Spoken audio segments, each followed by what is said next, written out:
po natin ang ating Panginoon sa oras na ito.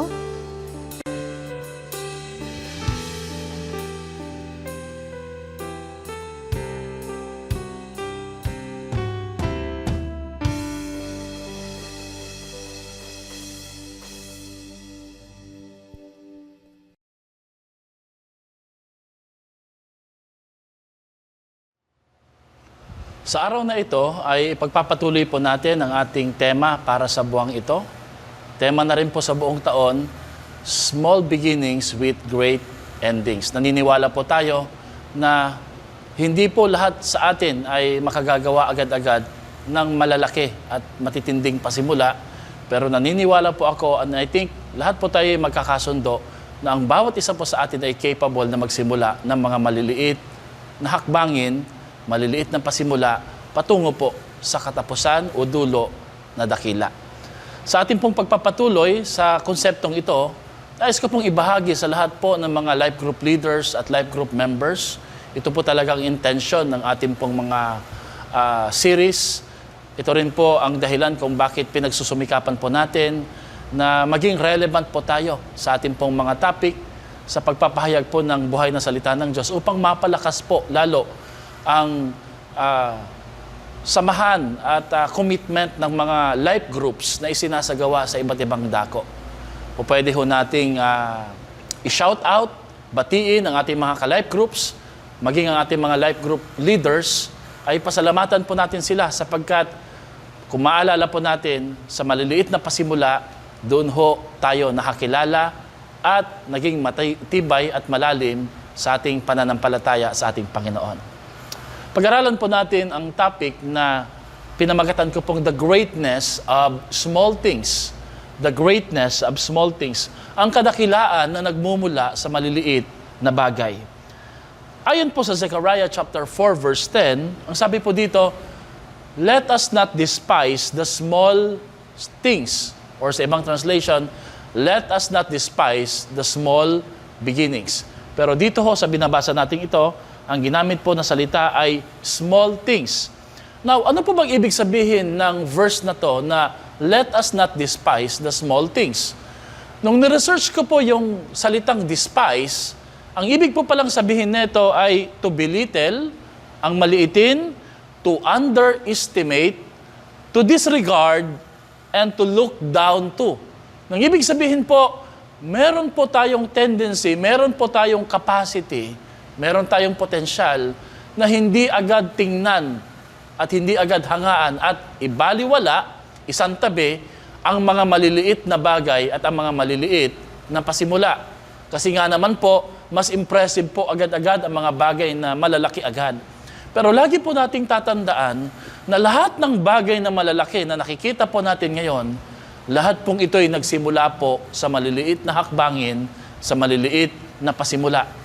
Kaya nga po, hindi po mahalaga kung maliit man ang ating pasimula, kung gaano man ho kahirap o katindi ang ating mga sinisimulang proyekto, sinisimulang pangarap, sinisimulang ministeryo, ang mahalaga po ay meron pong nasisimulan na.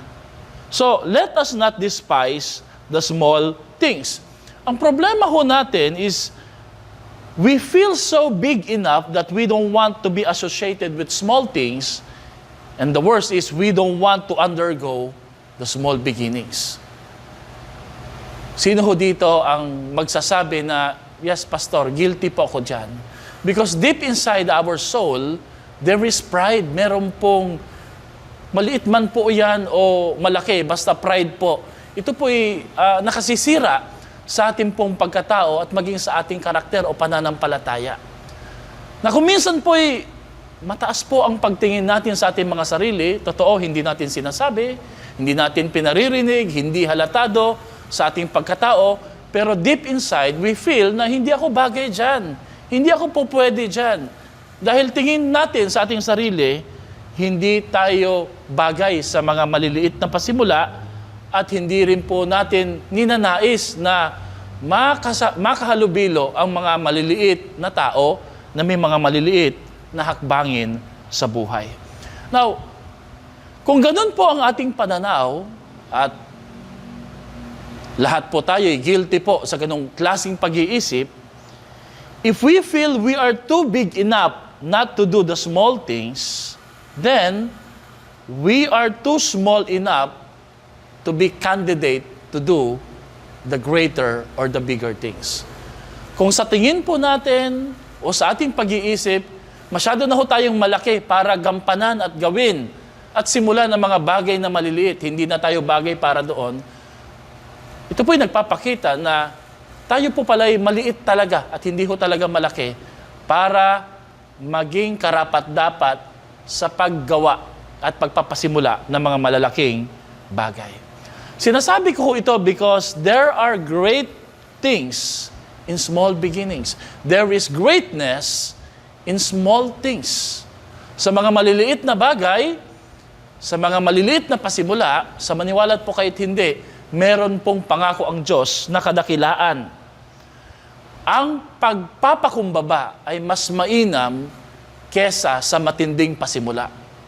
Now, everybody would love to start intense, passionately. There's no problem with that, no? Pero kung ito'y pasisimulan po natin na may dala ho tayong yabang o pagmamataas sa ating mga ulo o sa ating mga puso, palagay ko po'y mas maigi ho na sisimulan po natin ito na simple, na meron pong humility, kesa naman po nasisimulan po natin ito ng may intensity, pero merong pride sa ating pong mga puso. Kaya nga po napakahalaga ng pagpapakumbaba. Sapagkat ang ating Diyos man po lahat ng kanyang mga pinasimulan ay nagsimula po sa maliliit na bagay. Ang ating Panginoon Kristo, bago ho siya naging dakila, ay nagsimula ho siya sa pagiging isang maliit na sanggol na hindi nga po kinilala at hindi pinansin ng ibang mga tao. Meron pong kakaiba sa maliliit na bagay.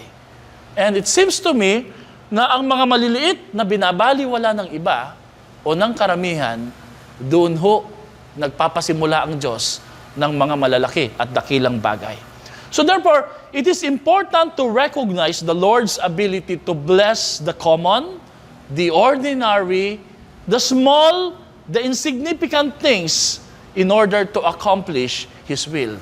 Panahon na po sa ating buhay Kristiyano na atin pong suriin, pansinin at bigyan ng panahon na tingnan ang mga maliliit na bagay, ang mga maliliit na pasimula, ang mga maliliit na tao na sa tingin po natin hindi ganun kahalaga at walang masyadong magagawa, sapagkat madalas ito ho at sila ho ang madalas na ginagamit at kinakasangkapan ng Diyos upang matupad at makapangyari ang kanyang dakilang kalooban sa sangkatauhan.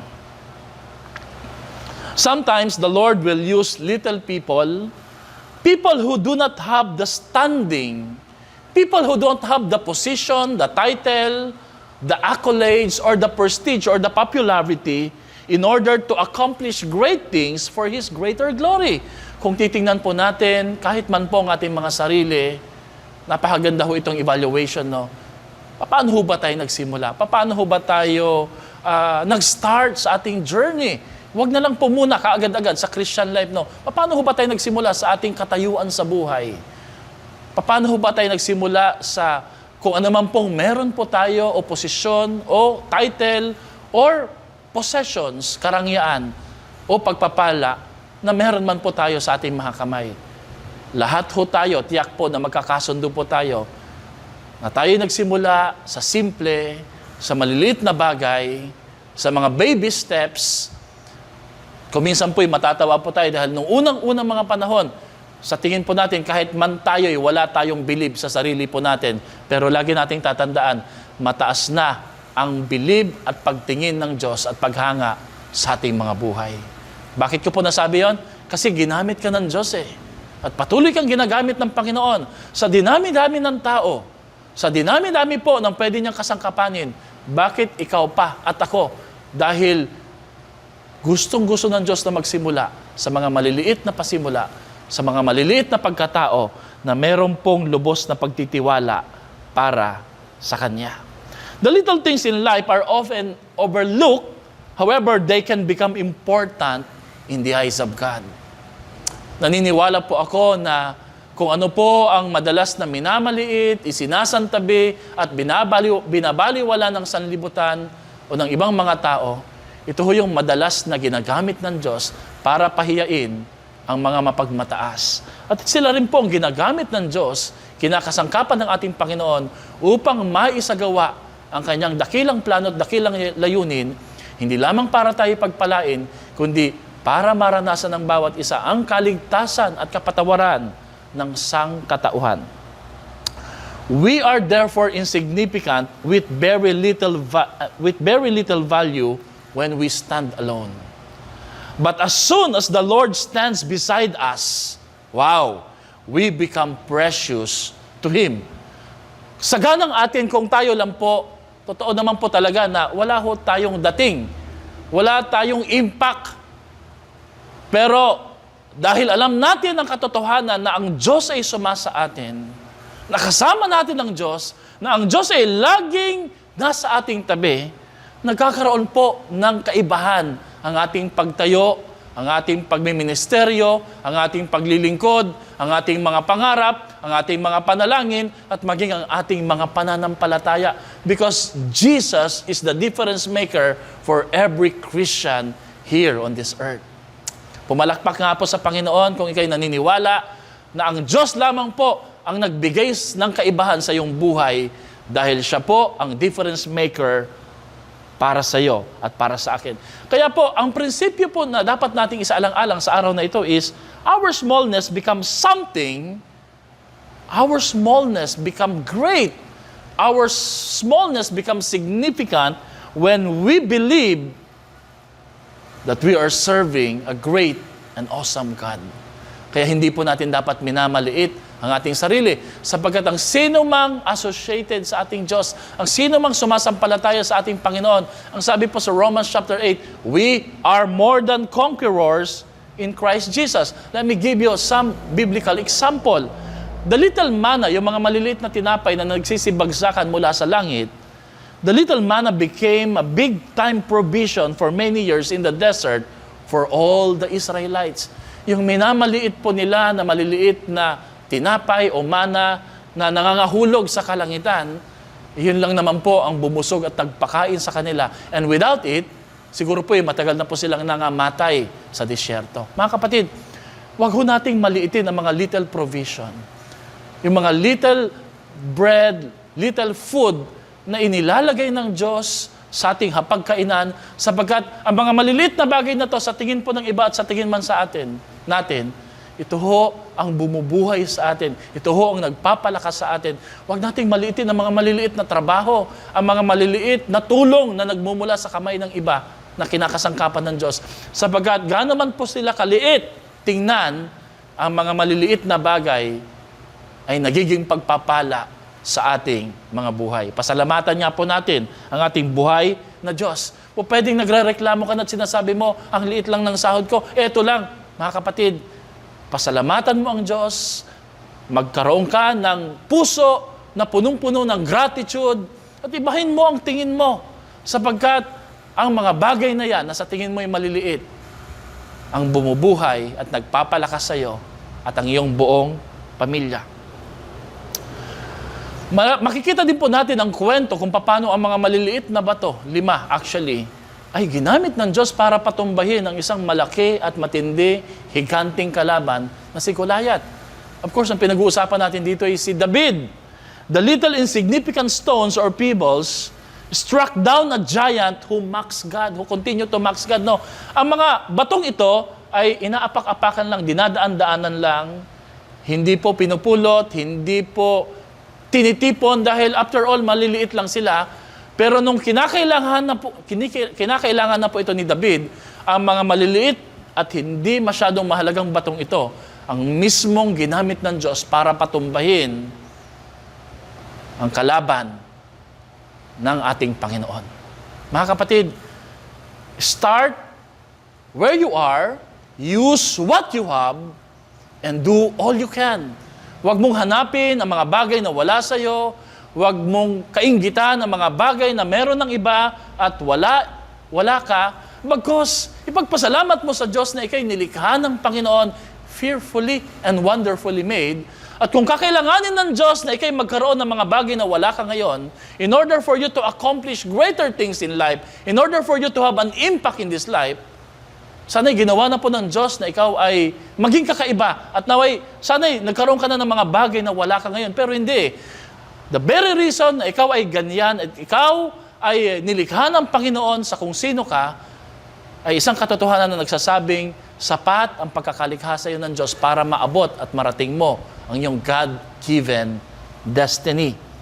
Isa pang example po dito, ang widow's small pot of oil becomes a fountain of blessings to a family. Kung ano po yung natitira sa ating tahanan, kung ano po ang natitira sa ating wallet, basta ito po isinuko sa ating Diyos, nagiging pagpapala, hindi nauubos, hindi natatapos. Marami po tayong testimony at patotoo niyan. Naramdaman niyo po ba yung mga panahon last year na tipong walang-wala ka na at parang said na said ka na at yung mga bagay na natitira na lang sa iyong bulsa ay parang walang masyadong halaga. Pero yun mismo ang mga ginamit ng Diyos para padamihin, isustain po tayo at iparanas po sa atin na hindi tayo kailanman nagkukulang. Dahil ang maliliit na bagay kapag ito ibinigay sa kamay ng Diyos na dakila ay dumarami at nagiging fountain of blessings. Amen? The little boy's little lunch became the catalyst of a great festive banquet. Ang plano at ang iniisip lamang po ng maliit na batang ito ay kumain lang po ng isang simpleng pananghalian. Subalit may ibang plano ang Diyos. Hindi simpleng pananghalian na pang isang tao lang. Ang plano ng Diyos ay pangmaramihan na piyesta na punong-puno at nakabubusog at may mga tira pa. Mga kapatid, sa Luke chapter 19 verse 10 to 17, ipinakita ho dito na ang maliit na bagay kapag isinukot, inialay sa ating Diyos, ay pinagdadami po niya at pinagpapala po niya at nagiging pagpapala din naman po sa iba. Huwag ho nating maliitin ang maliit na magagawa po natin, ang maliit na naibibigay po natin sa ating Diyos. Sabagat iyan po'y gagamitin at kasasangkapanin ng ating Panginoon. Ganon din po sa 2 Kings chapter 5, a small voice of suggestion, a small voice of advice, coming from a small servant girl brought great healing to General Naaman. Huwag nating maliitin ang ating simpleng payo, ang ating simpleng boses, ang ating daladalang balita na nagbibigay pag-asa, nagbibigay kagalingan at kalakasan sa ibang mga tao na may pinagdadaanan at may karamdaman, sabagat ito mismo ang kakasangkapanin ng Diyos upang ito'y magdala ng pagpapala at healing sa mga taong nangangailangan po nito. Come on, let us share the gospel. No matter how little you are, how insignificant you feel, God can still use you in the campuses, in the marketplaces, in the community.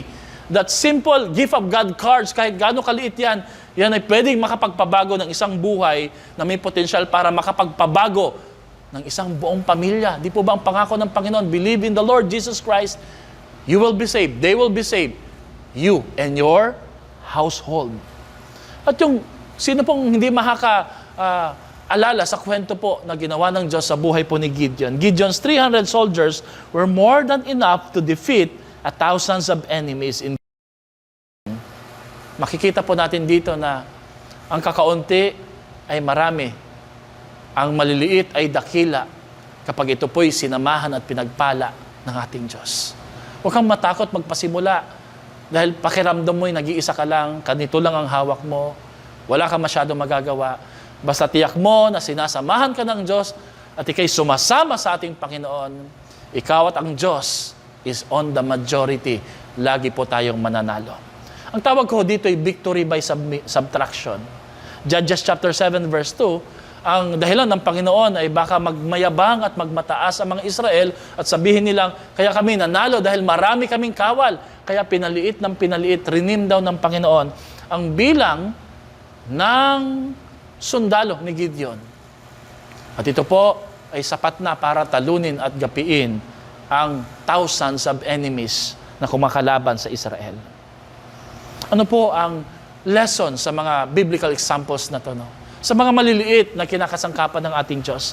Until we are prepared to give God the greatest glory, we are not ready yet to experience deliverance and victory. Sabagat dun sa malaki, meron tayong tendency magmataas. Dun sa malaki, meron pong tendency na ang tingin ng tao at ng mga nasa paligid natin, ikaw ang nakagawa nun. Pera niya ang naging dahilan. Pero doon sa maliit na ibinuhos mo sa Panginoon, ipinagamit mo sa Diyos, meron pong potensyal at walang iba, ang iisipin po nila, ang Diyos lang po ang pwedeng makagawa nito.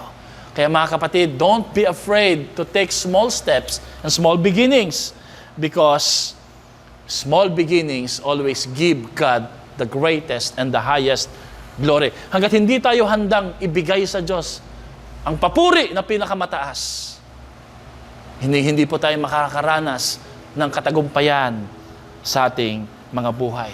Luke 16 verse 10 says, "Whoever is faithful with very little will also be faithful with much, and whoever is dishonest with very little will also be dishonest with much." Mga kapatid, ang hinihingi ng Diyos sa atin ay hindi po pagmamaliit at mapanghinaan tayo ng loob sa maliliit na bagay na meron tayo.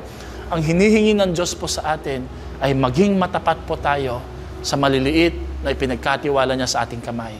Ministry, family, finances. How are we doing with those stewardship na pinagkatiwala sa atin ng Diyos?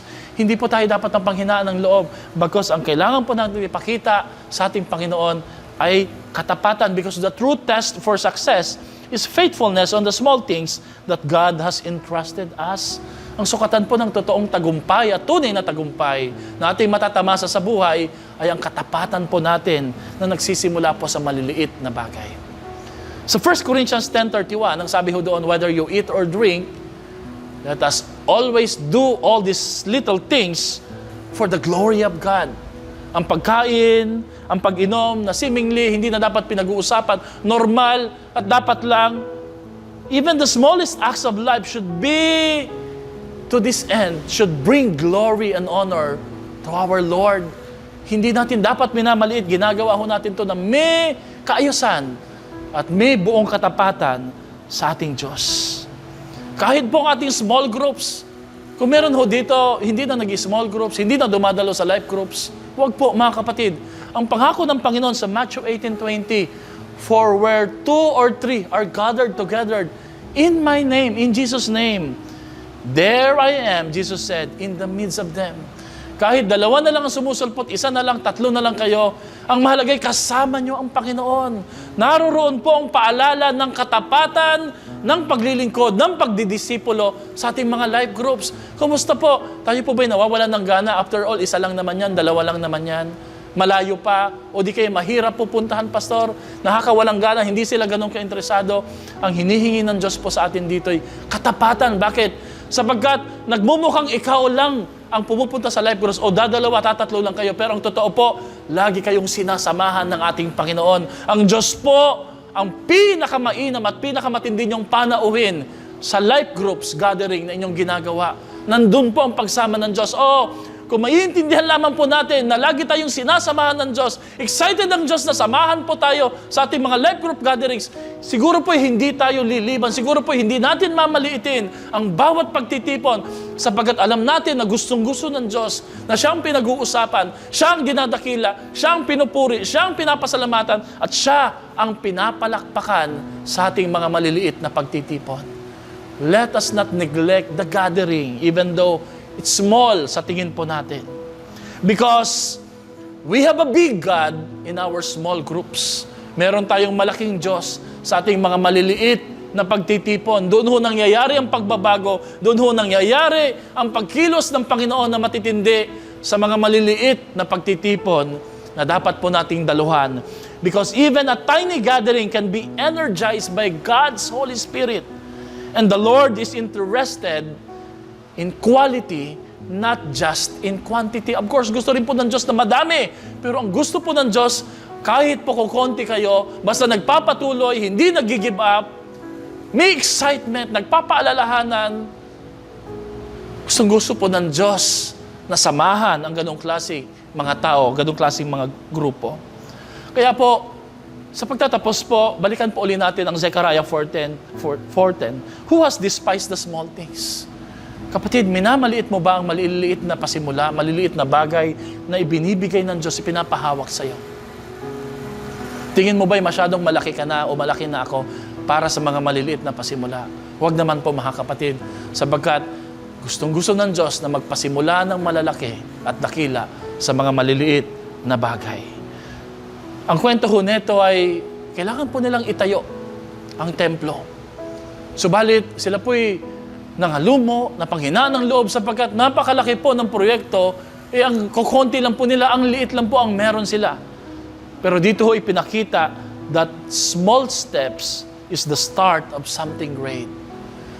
Magiging dakila ka rin, magiging matindi rin ang ating mga maliliit na negosyo, ang ating mga maliliit na pananampalataya, ang ating maliliit na panalangin ay pwedeng magdala ng kasagutan ng mga malalaking pagpapala kung hindi po tayo titigil sa ating paglapit sa Diyos. Ang mga maliliit na pagsunod ay magdudulot po ng malalaking breakthrough sa ating mga buhay basta hindi tayo mag-give up sa ating pagdalo sa linggo, sa ating pong pagdalo sa life group, sa ating pagpapasakop sa ating mga leader, sa ating pagsunod, sa ating pagbabasa, sa ating devotion na mukhang normal. Pero ito po ay kinakasangkapan ng Diyos sapagkat may ginagawa na siyang pagbabago sa ating mga buhay. The small steps, they are the start of something great. Itong linggong na to ay nag-usap at nag-meeting po ang management team, ilang mga leaders po dito sa ating church.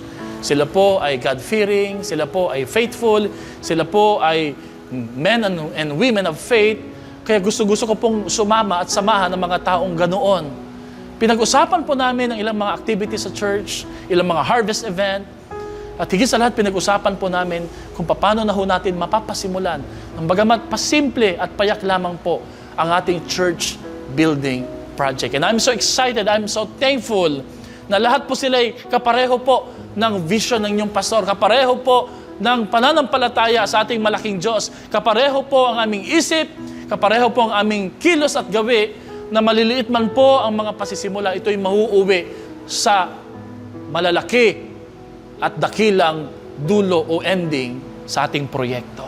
And I hope we will all do the same. I'm so thankful sa first month po ng taon na ito, may mga nagpasimula na pong maglagay at magbigay ng kanilang mga first fruit offering. May the Lord continue to bless you. Salamat po sa ganong klaseng mindset, projection at mga pagpa-planning. Ibig sabihin po, naniniwala po tayo sa ating pong mga ginagawa dito sa church sa tulong po ng ating Panginoon. So my question is, how do we build God's great project? Ang laki po niyan, Pastor, 3-story.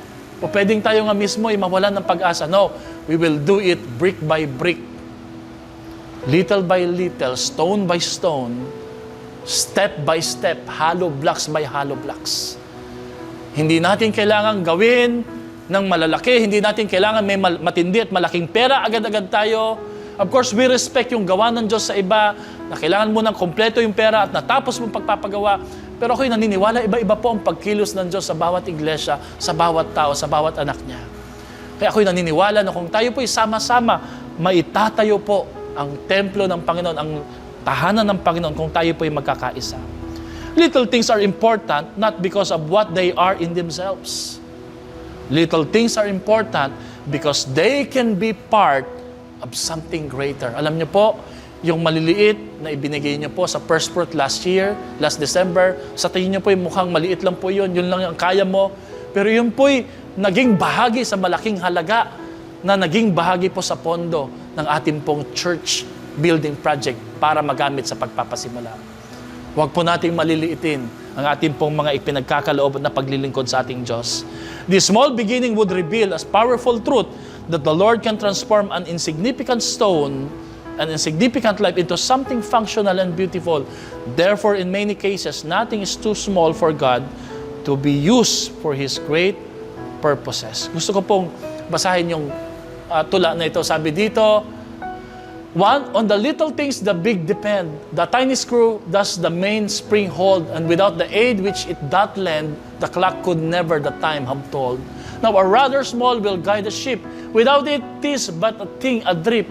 But with it, 'tis worth within its sleep. So the seeming small gives a worthwhile lift. And within the Christian brotherhood, is there not a place and need for all?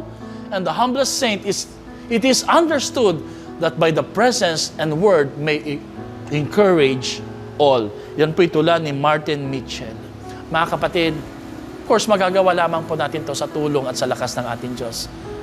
Dahil kasama din po sa talatang binasa natin kanina, Zechariah 4:6, not by might nor by power, but by the Lord, says the Lord God Almighty. Bigay ko sa inyo ng application. Sa ating personal life, sa ating business, sa ating pangarap, pag-aaral, that little project, yung ating pong gagawing proyekto sa church, yung ministry na papasimulan mo, yung paglilingkod na gagawin mo. Number 1, don't wait to become big in order to do something great for God. Start little. Start now. Huwag mo nang antayin na lumaki ka pa, dumami pa, yumaman ka para makapagbigay, para makapaglingkod. Kahit maliit, pwede ka na maglingkod, pwede ka na magbigay, pwede mo nang simulan ngayon. Amen? Number 2, faithfulness in little things brings victory and success. Lagi niyong tatandaan, ang katapatan sa maliliit na bagay ang nagdadala ng malalaking tagumpay sa buhay. Luke 16 verse 10. At panghuli, your smallness when placed in the big hands of God, it will become great. Kaya mga kapatid, sama-sama tayong maglingkod.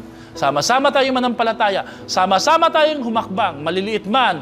Pero kung sama-sama, ito'y magiging malaki, ito'y magiging matindi, ito'y magiging dakila na siyang magdadala ng pagpapala mula sa ating buhay na Diyos. Pagpalain po tayo ng ating Panginoon. Magkita-kita po tayo sa ating mga life groups, sa ating Sunday services. Let's continue to be faithful for the glory of God. God bless us all.